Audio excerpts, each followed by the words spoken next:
want their men to behave more like women.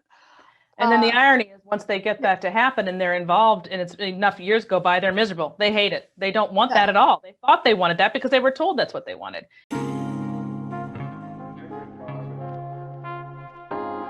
No, I didn't write that story. I know it's not your story, but I thought you posted it. Yeah. I know I did. I posted it and then I had a lot to say about it. But just to it's a famous story. Anyway, tell us the story. So there's this store in New York City called the Husband Store where women can only go to choose a husband, And at the entrance to the store is this sign that you can only visit the store once. And there are 6 floors inside, and the men's value increases as women ascend each flight of stairs. And they're permitted to choose any man they want from any floor, or they can go up another floor. But they cannot go back down except to exit the building. So a woman goes into the store to find a husband. On the first floor, the sign says, "These men have jobs." On the second floor, the sign says, "These men have jobs, love kids, and are extremely good looking." Wow, the woman thinks, this is great, but she keeps going up. She goes to the 4th floor and the sign there says, "These men have jobs, love kids, and are drop dead good looking, and they help with the housework. Mercy me, the woman says, I can't stand it. Yet she still goes up to the 5th floor. And there the sign reads, "These men have jobs, love kids, are drop dead gorgeous, help with the housework, and have a strong romantic streak." The woman is tempted to stop there, but she doesn't. Instead, she goes to the 6th floor where the sign reads, "You are visitor 3,261,496,012 to visit this floor. There are no men on this floor. This floor exists solely as proof that women are impossible to please. Thank you for shopping at the Husband Store." To avoid gender-biased charges across the street. And on the 1st floor, there are wives who love sex. On the 2nd floor, there are wives who love sex and who are kind. On the 3rd floor are wives who love sex, who are kind, and who enjoy sports. The 4th, 5th, and 6th floors have never been visited. That's so and that's cool, the end of the story. I love that. I love it too. And the funny thing about the word settle is, of course, it sounds bad. You know, the language matters and that sounds bad. But of course, if you're starting from an unrealistic place, then settle isn't a bad word. In fact, you could just say, instead of having inflated expectations, just have realistic expectations, as opposed to high and low and settling and aiming high or whatever. You know, you can change the language. But yeah, there's just no, I think the best way to get a woman to understand it, I have found, at least in my coaching business, is if you reverse it. I find that's very quick. If you reverse the genders, let's say I'm talking to a wife who's really, really, upset because her husband is an A, B, C, D, E, F, G, and I reverse it and I say, well, what if he expected boom, boom, boom, boom, boom, boom, boom of you? And all of a sudden it's just crystal clear. Or whatever, it's not even of your qualities, but whatever it is they expect in the relationship that you should do or be like. You know, it doesn't work that way in reverse because men don't have very many needs. They really, genuinely don't. Be nice, be available, affection, appreciation, and that's about it. Yeah, I really feel like over the last 30 or 40 years, so much of the problems that are plaguing particularly young modern marriages have to do with the way we think, the way we think about the other sex, about marriage as an institution. It's not just laws and just customs or mores or whatever. It's really this mind shift.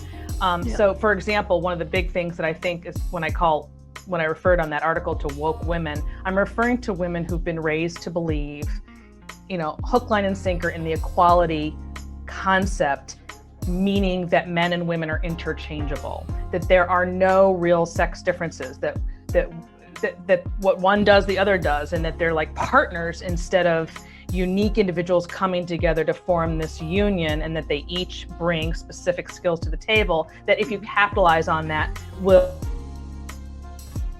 as they're coming in a competitive way, where it's almost like they're roommates. They're not combining their money. They're calling the money his money, her money. It's not just separate bank accounts. I mean, the whole mindset is that's his money, that's her money, that's her debt, that's his debt. The whole concept of working as a team and complementing one another with unique roles.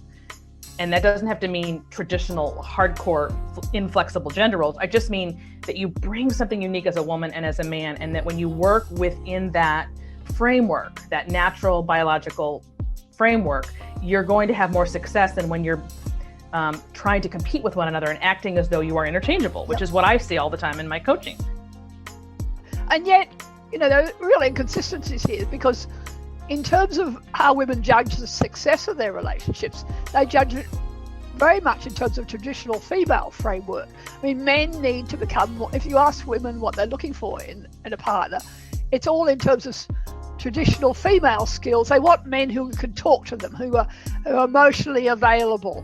They measure everything through their own ruler. So the man is in the good books if he regurgitates his emotions and talks about his feelings rather than doing something for her, like mending the toaster. The traditional way men have shown affection and cared for their families isn't good enough anymore. Women have to want their men to behave more like women. And then the irony is, once they get that to happen and they're involved and it's enough years go by, they're miserable. They hate it. They don't want that at all. They thought they wanted that because they were told that's what they wanted. And then biology kicks in, 10 years go by, and it's like, I think taking the trash out and mowing the lawn is sexy. Why don't you do that? I know. Well, there was a famous sociologist called Jessie Bernard. She wrote a book called The Future of Marriage 50 years ago. And the big theme, it was very much the sort of start of second wave feminism, I suppose. And her big theme was that marriage is good for men, but bad for women. And it was all about, women taking Valium, women were stuck at home as housewives, etc., etc. And of course, that was absolutely embraced by the feminists of the time, the women's movement. And what is absolutely fascinating is, so marriage has been turned on its ear, conforming to what the feminists say that women should have wanted, and yet women are no happier. That's what's I know. No, they're worse. They're miserable because they're being taught to. Yeah, they're being taught to do things that are opposite of what they want to do, and they're having to suppress their actual, genuine feminine identity, which is to be loved and cared for and take care of their babies, and all of that stuff has been ripped out of women under this guise that you are only worth what you produce. And the feeling of, if I don't get a master's degree and a PhD, and if I don't have a really great career, then I am less than I am not worthy, and it's just, that's so against what women naturally feel, because they are so connected and so happy when they are focused on their relationships, which is why after X amount of time of being in the workforce for 10, 15, 20 years, it loses its luster. All they want is a happy family life, a happy relationship, a baby. That's just normal. It may not be for 100% of women, but it is for the vast majority. The way men raise children is different from the way we do, but it's no less valid. And there's a way to bring that.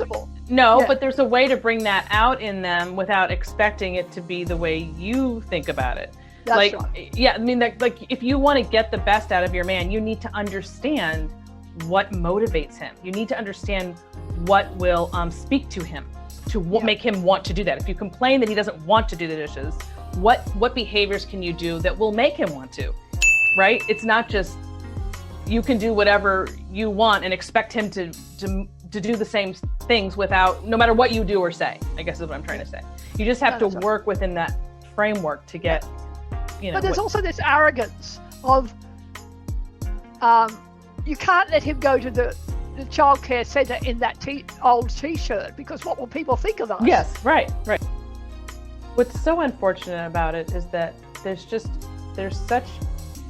so few things that women can do to appease isn't the right word, and allow isn't even the right word, but if men have these things that they need, they will be those husbands that women are wanting them to be. That's what I'm trying to say. And they don't realize that they're their own worst enemy, the women, because they're not this simple thing of allowing him to have what he might have if you weren't around, or to have the space, even if there's things that need to be done. Just give him an hour without bugging him. There are just so many little things that you can do that will bring a completely different dynamic into your relationship, and you will get from him what you're ultimately wanting. And yet I mean, a lot of times women just really don't understand that. Mothers used to pass this information on to their daughter, right? Go from mother to daughter to mother to daughter. Here's how to love a man. Here's how to pick a husband. Here's how to keep your marriage, right? You don't hear stuff like this anymore, like ever. I mean, I do. That's what I teach. That's in my work, but it's very rare. And I mean, I can see this is really scary, because I can see passing on some of this sage, old time advice and wisdom. They literally never heard it before. And they'll sort of look at me like, no one has ever said anything like this to me. Like, it's a complete revelation.